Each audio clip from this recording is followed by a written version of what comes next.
Out of Arkansas, where a federal judge has now struck down the state's ban on gender-affirming care for minors. We just got the ruling. You see it here. Remember, Arkansas was the first state to stop doctors from giving these treatments to transgender kids. They overrode a veto from the then governor and now Republican presidential candidate Asa Hutchinson back in 2021. The judge says the ban violates the First and 14th Amendment rights for trans kids in the state. Finally, some good news this Pride Month, which I'll be honest and vulnerable for a moment here. As a queer person, the last 2 years, Pride Month hasn't felt very celebratory for me. It's felt more like a moment to be fighting back against the attacks on us. So I'm so glad to be able to give you the news of a victory, because an Arkansas judge struck down a first in the nation gender-affirming care ban for minors. Now, let's get into what this means for Arkansas doctors who are treating trans patients and patients who are just seeking care. From Associated Press, U.S. District Judge Jay Moody issued a permanent injunction against the Arkansas law, which would have prohibited doctors from providing gender-affirming hormone treatment, puberty blockers, or surgery to anyone under 18. Arkansas's law, which Moody temporarily blocked in 2021, also would have prohibited doctors from referring patients elsewhere for such care. At least 19 other states have enacted laws restricting or banning gender-affirming care for minors following Arkansas's law, and nearly all of them have been challenged in court.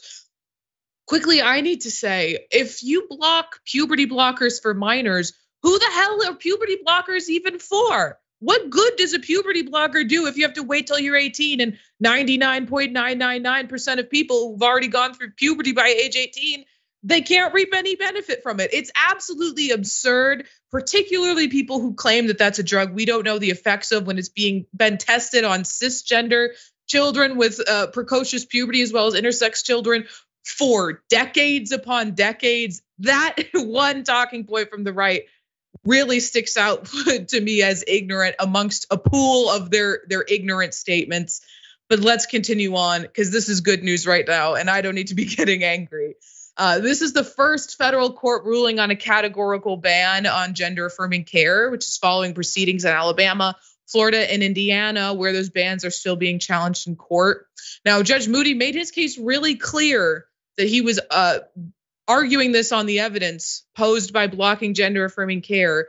And this is from issuing his ruling from WAPO. In his decision Tuesday, he wrote, "Rather than protecting children or safeguarding medical ethics, this evidence showed that the prohibited medical care improves the mental health and well-being of patients, and that by prohibiting it, the state undermines the interests it claims to be advancing." And Miranda, it is nice to see a judge actually echoing what doctors and activists have, and just broadly the LGBTQ community has been trying to get across for a long time now.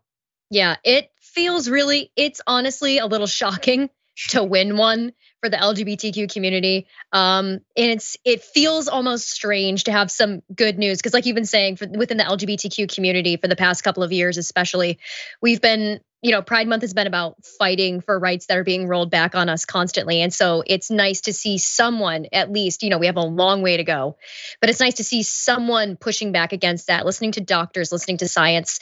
And what really stuck out to me was the proof in the writing that this is beneficial for the mental health of trans children. And so saying that to the community that is very anti-trans and all about protecting the kids, it proves that denying them access to the healthcare that they need and that they want is not protecting the children, and it's actively causing them harm.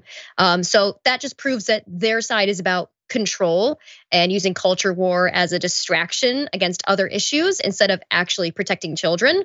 And so hopefully what this guy did will be contagious, and we can see sort of like a rolling domino effect in the future, affecting positive trans rights moving forward. Exactly. And there are, like I mentioned, other laws that are being challenged in courts all around the country. So we'll keep everybody updated on that, and the pushback from the trans community and the LGBTQ community as the right attempts to roll back the rights that we fought really hard for in the first place.